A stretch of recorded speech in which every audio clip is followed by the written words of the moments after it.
do your thing. Just crack on, do it, trust the process, and you'll be surprised where it takes you. There was a guy that come in. I was actually training the new barber to take my job. Wow. So I was just like, yeah, that's fine. You know, I was like, are you okay to obviously look after this gentleman? He's like, yeah, no problem. And then my regulars come in line. I'm like, hi, you okay? Take a seat. They're like, you're right, Tom. You know, and I'm like, yeah. I don't know. I just thought, do you know what? Actually, yeah, I'm going to go for it.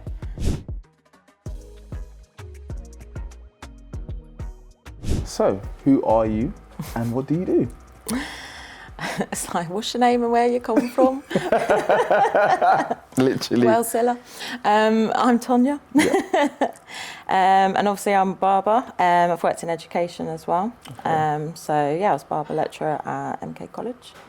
Been doing that for, so probably overall about 7 years, with the barber inside, teaching, probably I think it was about 4 years. Yeah, done 4 years at the college. So yeah. Wow. And we've been working together for about, I think like 2-3 years now. Yeah. About that time. Yeah, so it's probably been literally. about, coming up 3 years maybe, yeah. Since, more or less when the junior barbers or the apprentices were, on the come up and progressing their skills. Yeah. You've seen students come Oh, definitely, through the business, through the studio. Yeah, I think like when obviously the students have started at the college, obviously part of their course they have to do work experience and things like that.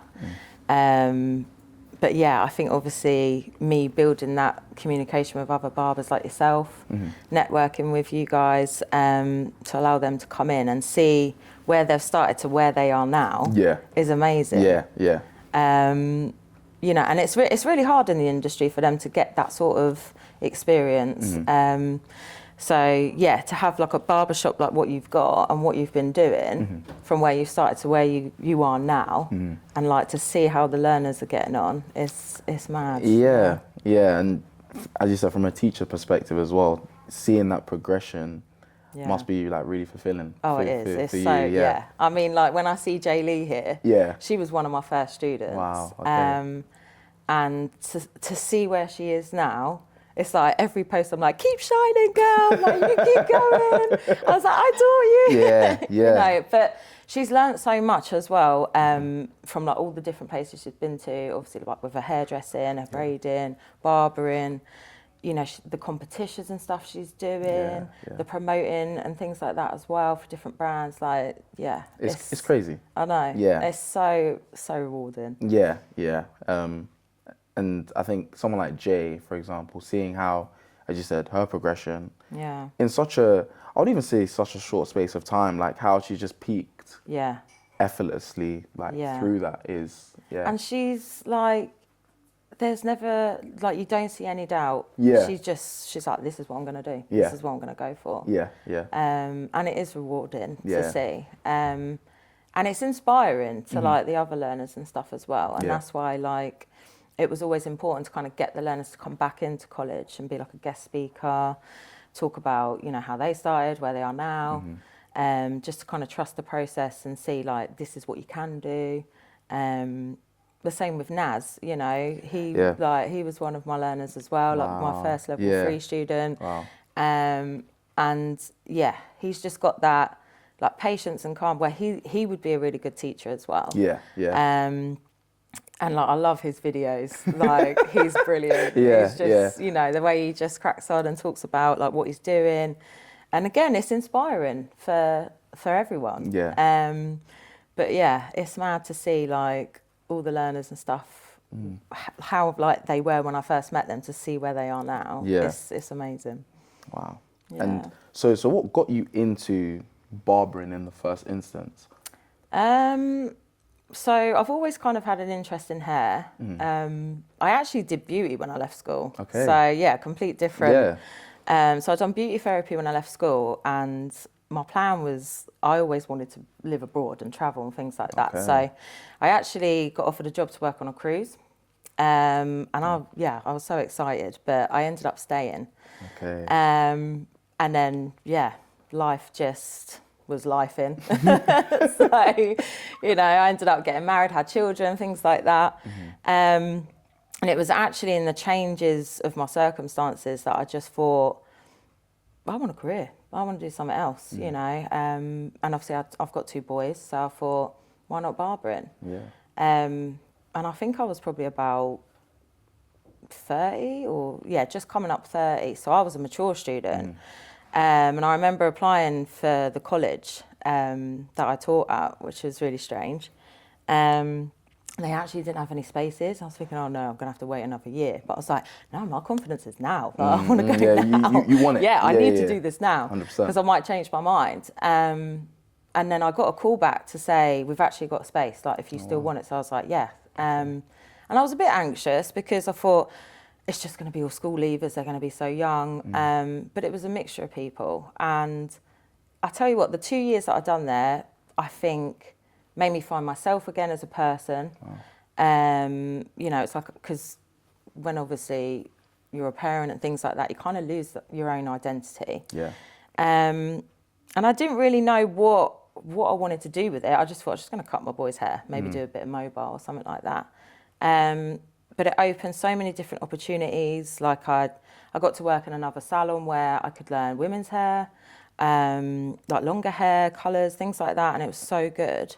And the competitions that opened up, which was just, exciting. And then you get to do like the trips and things like that as well. So like Salon International was a really good one. Yeah. You can network with so many different barbers and it just opens so many different opportunities. And then I never would have thought in a million years I would be a teacher. I was like, I have no patience. I will not do it. And I think it's so weird. Like when I look back now, I was like, I would never have seen myself doing something like that. So why take the bold step then to go into teaching? So I think when obviously, you know, with my children and stuff like that, it's difficult with the childcare and, you know, so the industry for yourself, you can make it work around. But if you're in a shop, it's long hours, you know, you've got weekends. And come like half terms, it was really, really difficult. But a few of like my employers and things like that, when we've had any, say, apprenticeships or trainees come in, I've always kind of took them under my wing and was like, yeah, try this or do it like this and things like that. And they were like, you know, you'd be like really good at teaching. I was like, no, absolutely not. And then, I don't know, I just thought, do you know what? Actually, I'm going to go for it. So I did my level 3 teaching.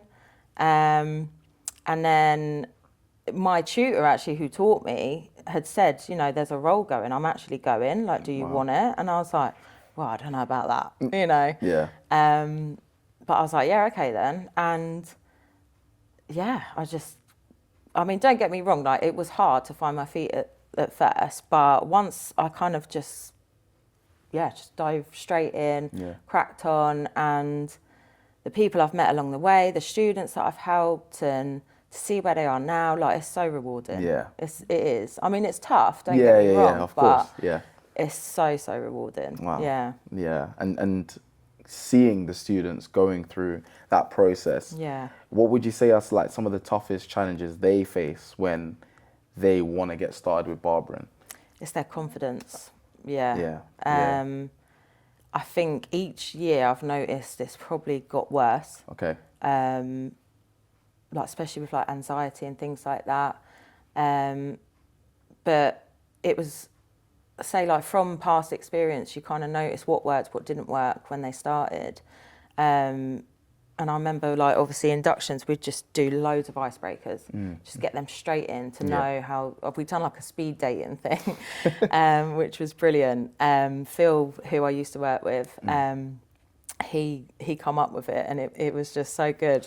It was like, you can't swipe left, you can't do this and stuff like that. And they were like face to face, so they had no choice but to talk to each other. And they had like so many minutes or seconds to find out as much information. But that's what they're going to do in the industry anyway. 100%. So, you know, you're always going to be talking to people, what style do you want, things like that.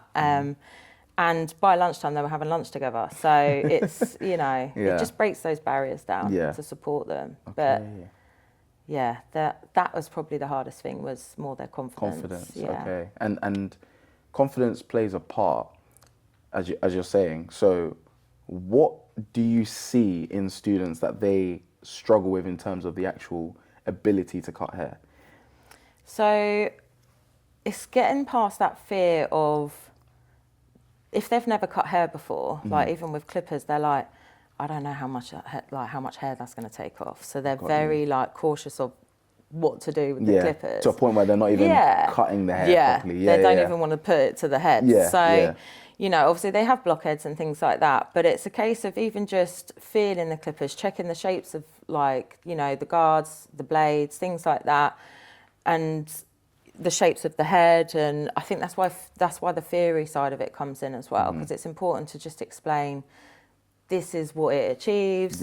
These are the guards and things like that. The mechanics of the clipper. Definitely. Exactly. And watching, say, like coming into shops and things like that, and watching people cut hair, or we get the guest speakers in as well, and us doing demos. Once they start doing it, they're just like, oh yeah, okay, like it's not that bad. I just said, going back to confidence. That's the key thing, and the theory definitely plays a part. I think. Even looking at the junior barbers and the apprentices that have come even through on the studio, a lot of the time, you can see that they still have that fear of cutting the hair maybe too light, or the clipper the not even going unknown, to, isn't it? They're like, I don't know head. what it's going to look like. So until, I remember like with most of them, it was more the skin fades. They were like, I just don't get it. Like, I can't. So we'd try all different ways, and I'd always, on their mirror, it was like, I'd draw like half a head, and I'd have all these little lines with an ear, and go, this is like your 0, your 0.5, and things like that. And then, you know, it would be like using your hand or your comb to be like, okay, so above the ear, you're not going to go no further than here, you're going to flick out, but you're going to see the curve of the guard, you're going to follow it through. Or even get them to do it on their hands, so they're used to the motion, the pressure of what they need to do. And like I said, then obviously the theory side of it as well. So they just, I think that was probably the biggest thing, is they're like, I don't want to take it too high, like I don't want to take too much hair off. And I'm like, just trust the process. Once you do it, you'll be fine. Yeah, exactly. And I think tools plays a big part as well. Definitely. What would you say are some of the best tools, or, you know, let's not even go into the best tools first. So what are some of the habits that you would say students need to get out of when it comes to tools? Zero gapping. Right. Just their first year. Their first year. So once they've like learn how to do it, then you've either got a student who's like, I'll do your clippers, I'll sort your clippers out, and I'm like, when you're training, you have like a standard kit, so everyone has the same clippers, and it's usually like the World cordless or something like that. Magic clips.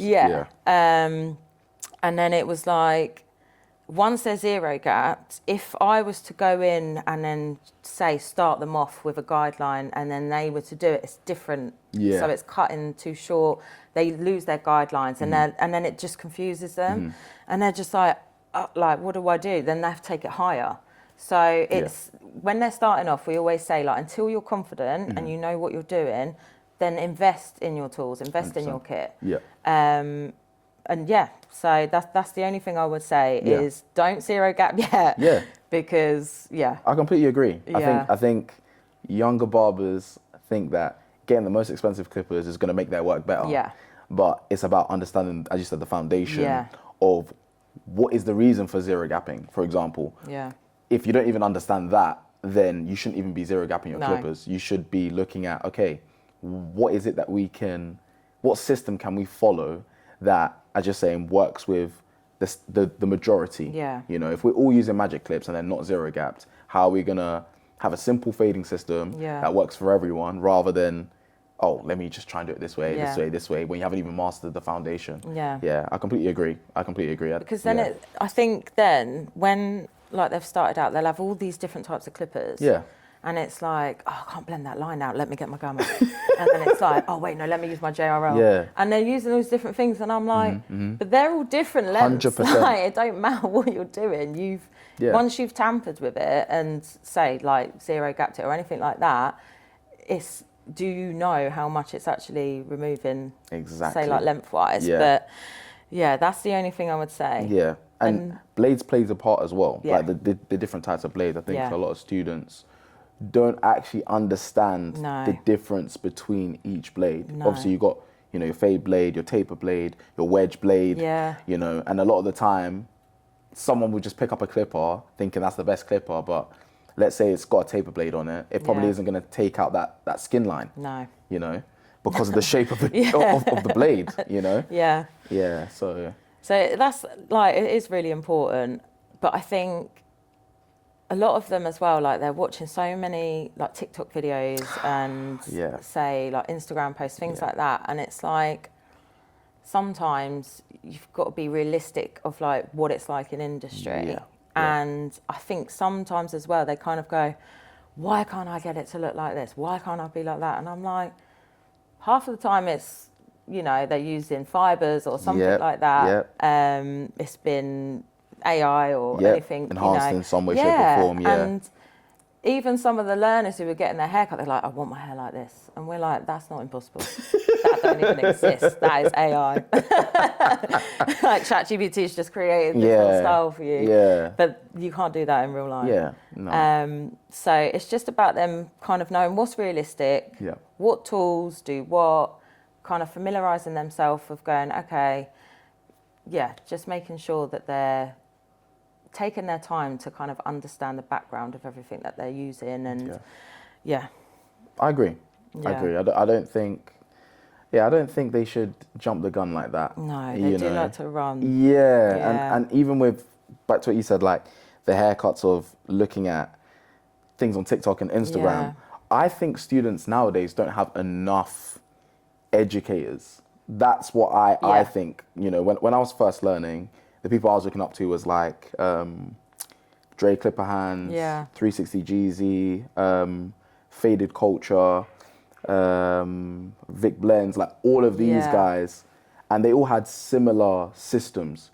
And I think that's what a lot of the youngsters don't understand, that you need to find an educator that cuts similarly to you, or you aspire to cut like them, and just be addicted to reciting different tutorials, everything. I would rather a student come in, for example, an apprentice come in and say, listen, I want to be able to get my hair cut to this level. What should I do? How should I do it?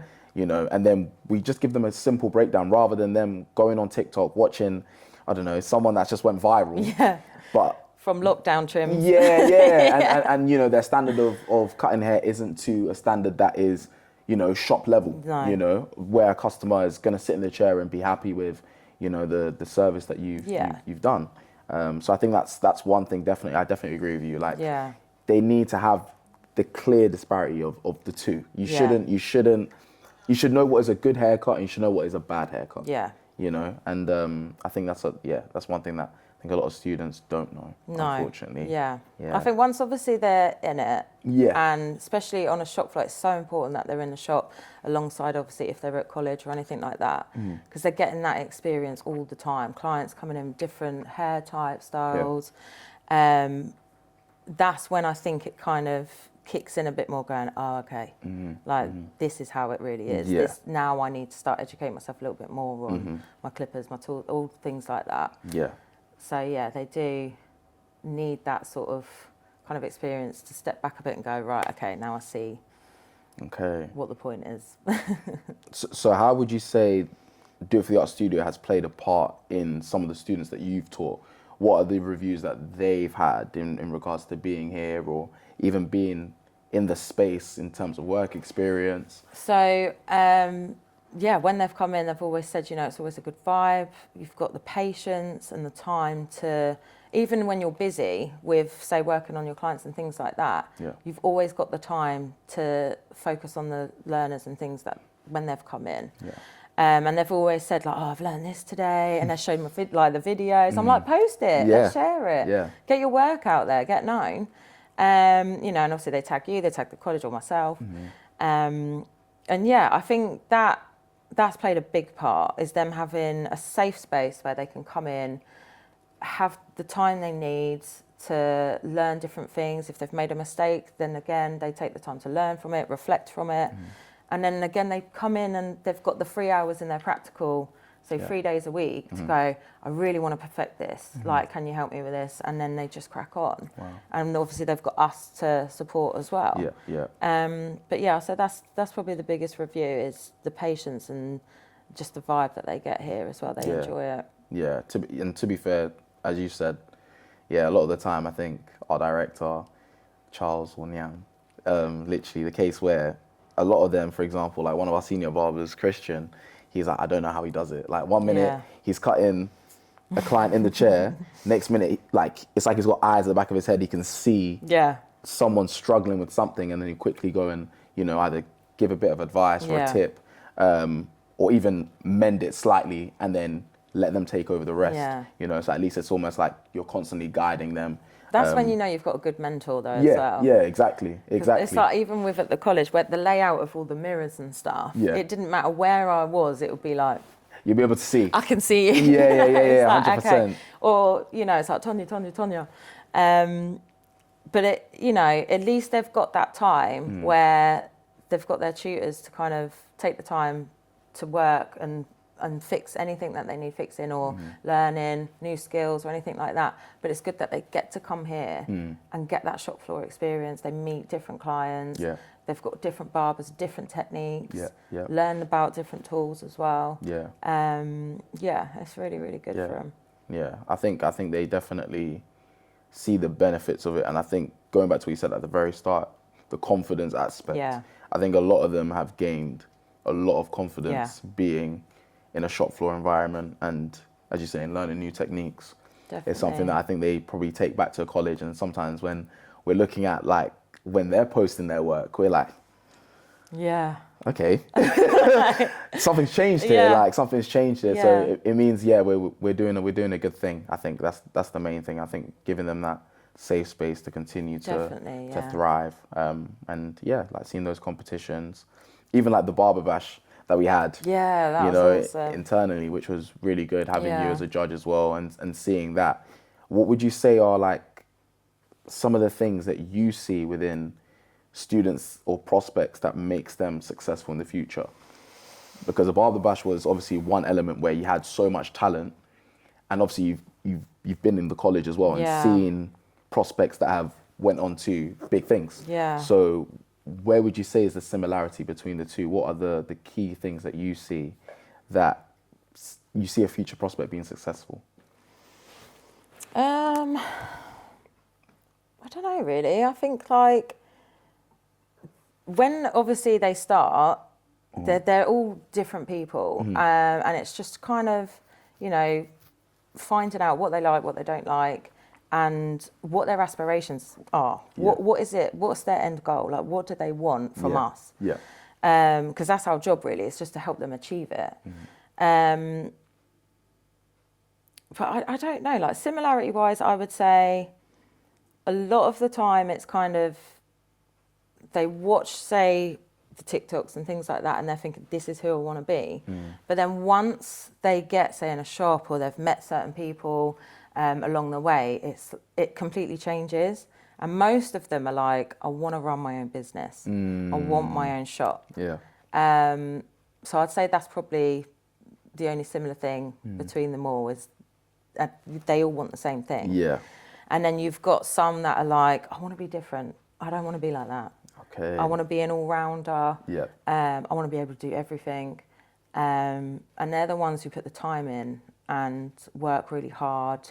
They go to different places. They're learning all the time. Even when they're qualified, they're still learning.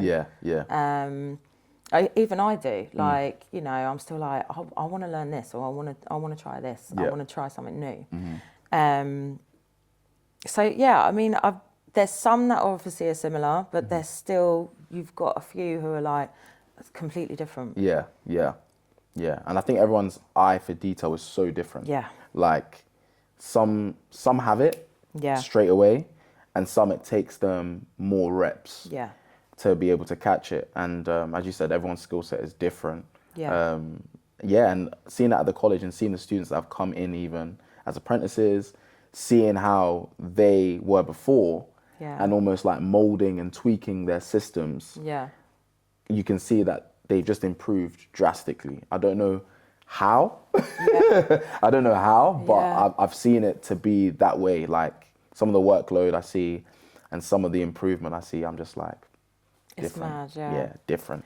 I think like it's about adapting as well to their needs. You know, everyone's at all different levels. And I always say, like, when they started, say, at the college, it would be like, I get you all wanting the same thing. You're all local. Yeah. So it is competitive trying to get a placement and things like that. Yeah. I said, but you're here, you start as a team, you work as a team, and you finish as a team. And that's one thing that we've always said. Like, they have so many different strengths. And like one day it'll be, I can't do this, but yet someone's amazing at it. And then they'll help, but yet, you know, say one of the learners is really good at something that they're struggling with. Yeah. So they kind of utilise each other's strengths and build on that, which, you know, is hard. Like to admit, I can't do something, I need help. But I think once obviously they start as working as a team, then it's just normal for them. They're just like, I'll help you.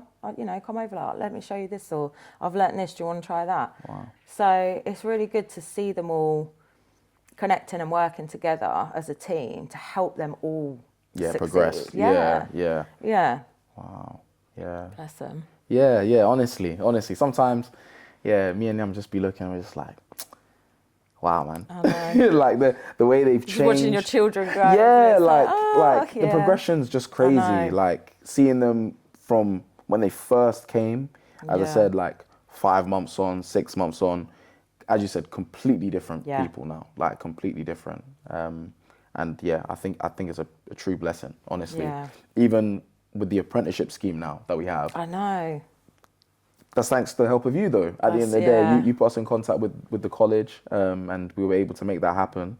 And we're so grateful for that, honestly. Like, seeing how that opportunity has even arise to our attention is crazy. Like, I'm pretty sure, I think, if I'm not mistaken, we might be the first barbershop in MK to do it. Yeah, we're like gold dust. Yeah, which is crazy. I think, you know, it's really important to have those sort of like contacts and networking. You know, like any of the learners who go to different barbershops, I pop in. I would go and I'm like, yeah, okay. And they're like, what are you doing here? Are you observing me? I'm like, you're fine. Yeah, 100%. And to see them like working really hard, but to have that opportunity as well, like you said, like you've gone for the apprenticeship side of things, it is very rare. Yeah. And yeah, you know, hopefully, like now in the future, there's going to be other shops that are going to do that as well, 100%. Just to support them. Yeah. I think it's an opportunity that you can't really you can't waste it. And there's so much talent out there, especially in MK, like that's just untapped. It's untapped territory. So once you really fine in on that, it's perfect. So I think seeing that, I'm just like, we need to keep it pushing. Definitely. And keep it moving. So we'll do our best to take care of them. I mean, you're doing, you're flying. It's doing really well. Yeah, we'll do our best. So we've got some questions. Okay. We always love to ask some questions. So I'm just going to pull out a couple here. I've just got 2. So first one is, what is your favorite clipper brand? What's your go-to and why? I'll probably say the wall clippers. I think because I've always started with them. Okay. But then I do like a JRL as well. It's hard. Right. I think it depends on the hair. Yes. It depends on the hair. I hear that.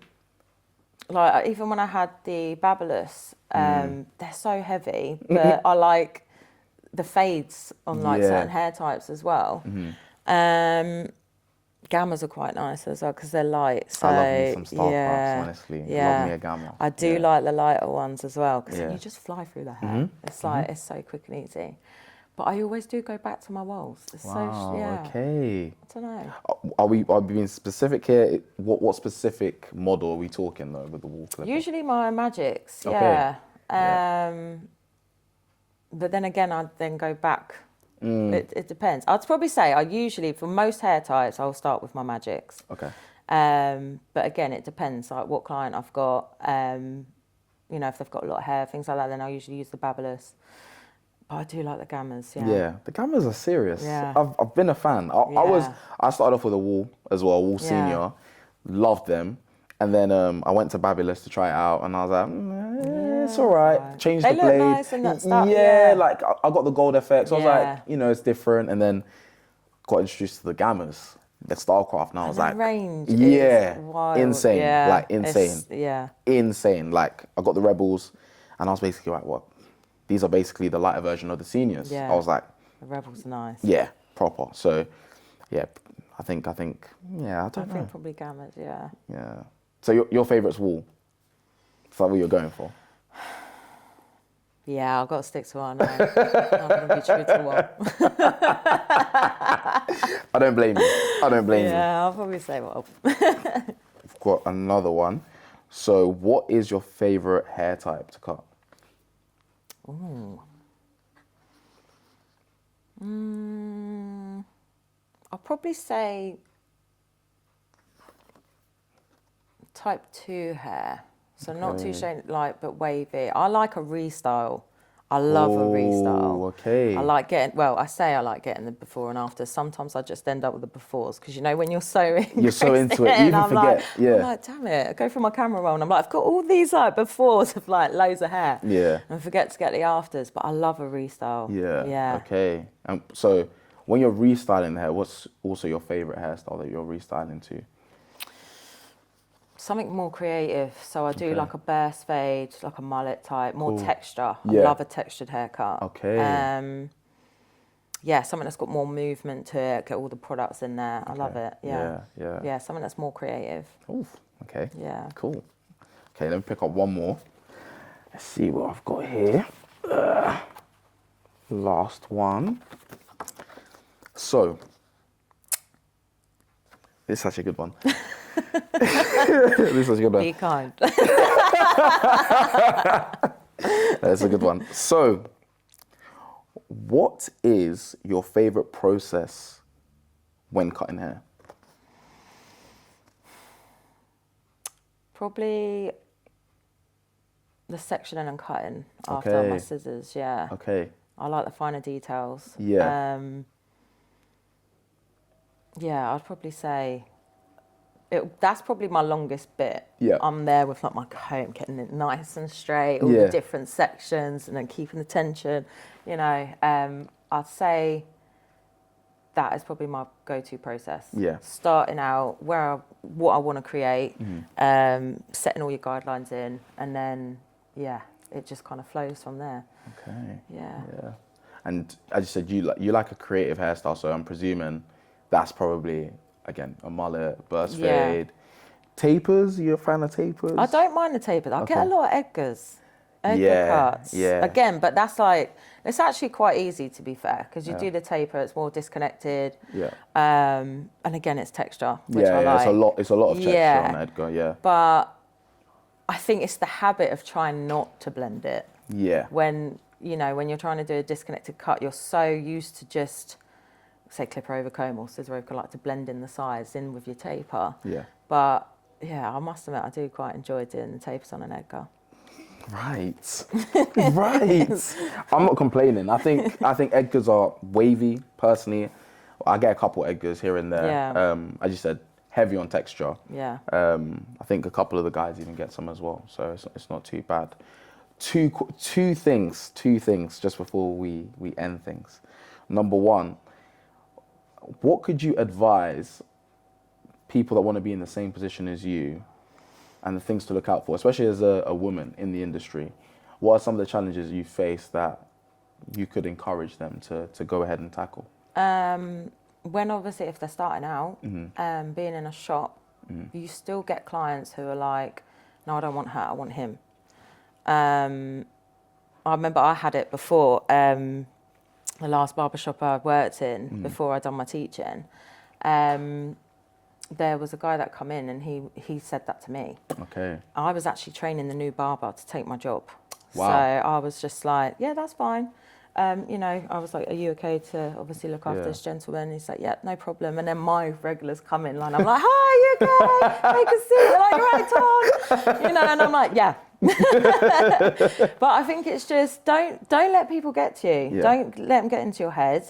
You started out for a reason, and just do your thing. Just crack on, do it. Trust the process, and you'll be surprised where it takes you. Yeah, definitely. I agree. Yeah, people need to be more resilient, I think, and more patience. I think is key in order for you to see results. It's not an easy industry. No. Definitely not. But the rewards are, you can't even count them. No. Honestly, you can't count them. Sometimes it can come in the form of money, but at the same time, it can come in the form of a vast network, network, to a point where if you need certain things that need doing, someone's there to support you, you know. The network for it is crazy. Yeah. There's so many different people do so many different things. Yeah. And like I said, it opens so many different opportunities. Yeah.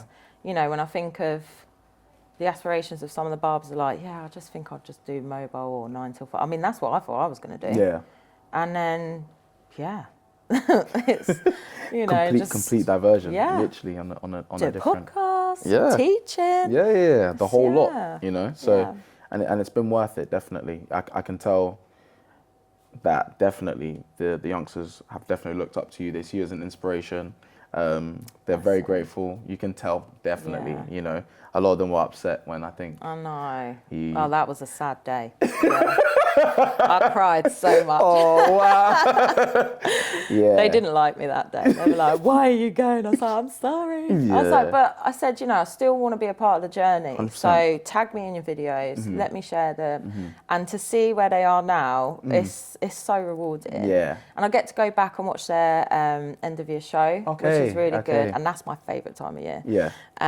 So I definitely wouldn't miss that. Yeah, no. So yeah, it'll be nice to be a part of that as well. Perfect. And the last one, if someone is looking to be a teacher, an educator, a mentor, what are some key things you would give to even the younger generation, or even, you know, someone that's interested within your generation? I mean, obviously, from when I done it, it worked around me. Cool. So I think definitely have that work-life balance of, like, even when you're training, don't put too much pressure on yourself, because you just get that burnout, and then sometimes you kind of lose that passion. So I do think, like, just take that time, have patience, make sure, you know, you're enjoying life as well.